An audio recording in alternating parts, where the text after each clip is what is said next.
नीलांचल पर्वत स्थित नीलांचल पर्वत स्थित माँ कामाख्या शक्ति स्वरूपा, जिन्हें 51 शक्तिपीठ में से मुख्य शक्तिपीठ मानी जाती है और भारतवर्ष के कोने कोने से, चाहे वो अमीर हो, चाहे वो गरीब हो, चाहे वो किसी भी पंथ के हो, किसी भी समुदाय के हो, जो सनातन धर्म को मानते हैं, वो माँ कामाख्या के चरणों में जरूर आते हैं। मैं अभी यहाँ से निकल रहा था, मध्य प्रदेश का रहने वाला हूँ, ग्वालियर से हूँ, विष्णु शर्मा नाम है। मैंने अभी श्री श्री स्वामी स्वरूपानंद महाराज अजात शत्रु की प्रॉब्लम करते थे भद्रमेला, इनका जो संगठन है उस संगठन अखंड संगठन का सेवा भाव देखा, आम जनता के प्रति इनका स्नेह देखा, किस तरह से इन्होंने यहाँ भी कीर्तन किया, किस तरह से भजन किया और किस तरह से इन्होंने समाज सेवा की। इनकी इस संगठन की समाज सेवा की हम सराहना करते हैं और इस संगठन के उज्जवल एवं मंगलमय भविष्य की कामना करते हैं। साथ में ये संगठन के जो मुखिया हैं, इस संगठन का प्रमुख स्थान झारखंड राज्य में है, धनबाद के पास है और ये संगठन का जो मूल मंत्र है वो सिर्फ ओम पर आधारित है। सारी सृष्टि जो है वो ओम पर आधारित है। ओमकार के इर्द गिर्द पूरी सृष्टि घूम रही है। इस संगठन के ये हमारे दादा मजूमदार जी और इस संगठन के हमारी जो बहनें हैं, जिनमें साधना दत्त जी, पपिया दत्त जी, शिवाजी डे, सुनील विश्वास जी, सुनीता विश्वास जी और राखी राय सहित यहाँ बहुत सारी बहनें मौजूद हैं, बहुत सारे हमारे बुजुर्ग मौजूद हैं। आप सब लोग इस संगठन को आसाम तक ही नहीं रखिए, पूरे भारतवर्ष में ले जाइए। जय सीसी बाबा मणि के, जय सीसी बाबा मणि के, जय सीसी बाबा मणि के, बृहत्तर संगठन की, भक्तवृंद की, भक्तवृंद की, विश्वखंड संगठन की, प्राणे ठाकुर श्री बाबा मणि की। आप मध्य प्रदेश, उत्तर प्रदेश और अन्य राज्यों में करिए। मैं मध्य प्रदेश से हूँ, मैं आप लोगों की मदद करूँगा। मेरा चूंकि पूरे प्रदेश में नेटवर्क है। जय सीसी बाबा मणि के। मैं वहाँ से दो बार लोकसभा का चुनाव लड़ चुका हूँ, राजनीतिक कार्यकर्ता हूँ। तो राजनीतिक कार्यकर्ता होने के नाते मेरी पूरे प्रदेश में पकड़ है। मैं चाहता हूँ कि ये संगठन मध्य प्रदेश में जुड़े और हमारे अंदर जो कुरीतियाँ हैं, जो कुविचार हैं, जो हमारे अंदर अहंकार है, उस अहंकार को इस संगठन से जुड़कर हम अपने शरीर के सारे विकारों को दूर करें और इस अखंड राष्ट्र को मजबूत करने का काम करें। इस संगठन के उज्जवल एवं मंगलमय भविष्य की इन 4 शब्दों के साथ मैं कामना करता हूं। वो शब्द है कि जब तक ना हो सफल, मजूमदार दादाजी, जब तक ना हो सफल नींद चैन की त्यागो तुम, जब तक ना हो सफल नींद चैन की त्यागो तुम, संघर्षों का मैदान छोड़ मत भागो तुम। जब तक ना हो सफल नींद चैन की त्यागो तुम, संघर्षों का मैदान छोड़ मत भागो तुम। कुछ किए बिना ही जय जयकार नहीं होती, कुछ किए बिना ही जय जयकार नहीं होती और कोशिश करने वालों की कभी हार नहीं होती, कभी हार नहीं होती। मैं इस संगठन के उज्जवल एवं मंगलमय भविष्य की कामना करते हुए 4 लाइनें और आपके संगठन के लिए कहूंगा कि अपने दुख में रोने वाले, अपने दुख में रोने वाले मुस्कुराना सीख ले। अपने दुख में रोने वाले मुस्कुराना सीख ले, दूसरों के दर्द में आंसू बहाना सीख ले। अपने दुख में रोने वाले मुस्कुराना सीख ले, दूसरों के दर्द में आंसू बहाना सीख ले। जो खिलाने में मजा है, जो खिलाने में मजा है, आप खाने में नहीं। जो खिलाने में मजा है, आप खाने में नहीं। और जिंदगी में तू किसी के काम आना सीख ले, जिंदगी में तू किसी के काम आना सीख ले।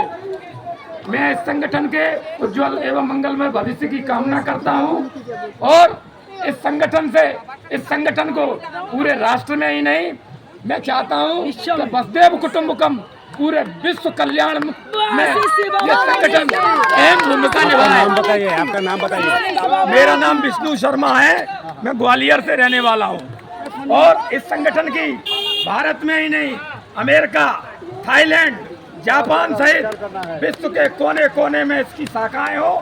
मैं इस संगठन के उज्जवल एवं मंगलमय भविष्य की कामना करता हूं। बोलो कामाख्या माई की जय, बोलो उमानंद भगवान की जय, बोलो ब्रह्मपुत्र भगवान की जय, बोलो यहाँ बैठी मौजूद जगत जननी की जय, सभी मातृ शक्ति पुरुष की जय, हिंदू धर्म की जय, सनातन धर्म की जय, जय श्री राम। जय श्री राम। नेता हैं कोलकाता के सुप्रीकर आई थे।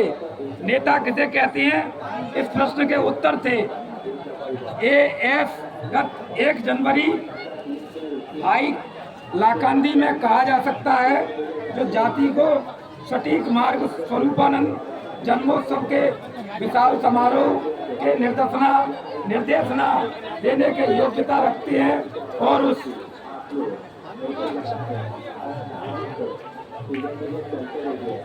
उद्देश्य से वास्तव में कर्म करने का प्रचेष्टा चलाते हैं। उन्हें नेता कहा जा सकता है। स्वाधीन भारत के इतिहास में भारत के राजनेतागण देश को कितना प्रकृति उन्नति की तरफ ले जा सके हैं, ना ही अवनति के सहस्त्र पथ तैयार कर इस देश और इसके गौरवमय सभ्यता को दुर्दशा के नींव डालकर धर्म में विभेद, वैमनस्यता, जाति पात का हीन चक्रवार, आर्थिक वैमनस्यता व मानवता का चरम अपमान और सीमाहीन भोगवाद दृष्टि के माध्यम से वह कृत्रिम दरिद्रता सृष्टि कर समग्र जाति को अंधकारमय प्रस्तर युग की तरफ ले चले हैं। क्या उन्हें नेता कहकर पुकारा जाए, यह भी एक प्रश्न है। इस दृष्टिकोण से विचार करने पर स्वामी स्वरूपानंद जी एक धर्मी नेता होकर भी एक अकृत्रिम देश सेवक व जाति स्तर के नेता हैं। वह विभेद वैषम्य और मनुष्य तोड़ने के हथौड़ा का आश्रय न लेकर मानव धर्म के वेदी मूल में समाज को लाने के वास्तव में प्रयास चलाए हैं। भ्रष्टाचार, दुर्नीति, आश्रत, सहजलभ्य अर्थागम के इस परिवेश में कठोर लोकपाल बिल को लाने की चेष्टा किया जा रहा है। इससे आंशिक लाभ हो सकता है, किंतु यही एकमात्र समाधान नहीं है। प्रयोजन है कि कठोर आदर्शवाद का भिक्षा में दैन्य लाता है। कभी उन्होंने कहा है, भिक्षा की झोली को आग में विक्षेप करो। भिक्षा जाति को दुर्बल करता है। देश के सभी समस्या का समाधानकारी चरित्र गठन आंदोलन सृष्टि के माध्यम से भोगवाद की तरफ ही निर्देशना देकर कहा है, मनुष्य मलमूत्र त्याग न करने पर देह में कष्ट की सृष्टि होता है। तब उत्कृष्ट भोग्य वस्तु सामने रहने पर भी भोग नहीं किया जा सकता। इसलिए उत्कृष्ट व अति उन्नत भोग के लिए निकृष्ट भोग को भी लोभ लालसा को त्याग करने का प्रयोजन है। व्यक्ति, समाज और देश के स्वार्थ के लिए नित्य तो गलत रास्ते जाने के बजाय चारों तरफ वंचना, विद्रोह, युद्ध, प्रवृत्ति में एक उत्तम परिस्थिति की सृष्टि हुई है। मनुष्य निश्चित ही वह नहीं चाहते हैं। हाथ में बम बंदूक न पकड़कर एवं राज सिंहासन में न बैठकर भी वे श्रेष्ठ देश नेता हैं। देश के नेतृत्व के संकट के परिप्रेक्षित यह बात कोई अतिशयोक्ति नहीं है। तो ऐसा ये स्वामी स्वरूपानंद जी ने जो कहा है वो इसको हिंदी में ट्रांसलेशन किया गया है। स्वरूपानंद जी का, स्वामी स्वरूपानंद जी का जो विचार है, देश में आज जो समस्याएं हैं उन समस्याओं की जड़ क्या है, यदि आप जड़ में जाएंगे तो आपको समझ में आएगा। देश में जो आज बेरोजगारी है, देश में जो आतंकवाद है, देश में जो भ्रष्टाचार है, इन सब की जड़ों में यदि आप जाएं तो आपको समझ में आएगा उसका मूल कारण क्या है।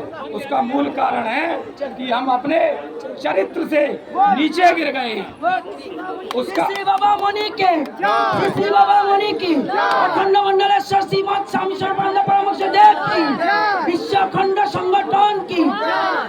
अब चरित्र कैसे मजबूत होगा? क्योंकि भारत में जो स्कूल है वो स्कूल वो है जो या तो ईसाई मिशनरी चला रहे हैं या इस्लाम के लोग चला रहे हैं। आपके देश में जब राजे महाराजाओं का युग था तब आपके यहाँ सनातन धर्म की ओर से, संतों की ओर से गुरुकुल की स्थापना की गई थी और उस गुरुकुल की स्थापना यानी गुरुओं के सानिध्य में जो बच्चे पढ़ते थे उनके चरित्र का निर्माण होता था। आज ये जो स्कूल है मोंटेसरी कॉन्वेंट स्कूल, ये बच्चों को क्या सिर्फ और सिर्फ रोजगार की दृष्टि से सिर्फ एक मशीन बना दिया है इन स्कूलों ने। आज के नौजवानों में, आज की जो नई पीढ़ी है, हमें याद है हम जब बचपन में इनके पैर छुओ, ये तुम्हारी बुआ है, ये तुम्हारी मोती है, ये तुम्हारी मामी है, ये तुम्हारी बहन है, तो वो संस्कार जो थे वो बचपन से डाले गए थे। आज हम माँ बाप में ही संस्कार नहीं है। जब माँ बाप में संस्कार नहीं है तो बच्चों में संस्कार कहाँ से आएंगे? और वो संस्कार क्यों नहीं है? क्योंकि ये बच्चे कॉन्वेंट स्कूल में पढ़ रहे हैं। उस समय के जो बुजुर्ग हैं, हमसे जो आगे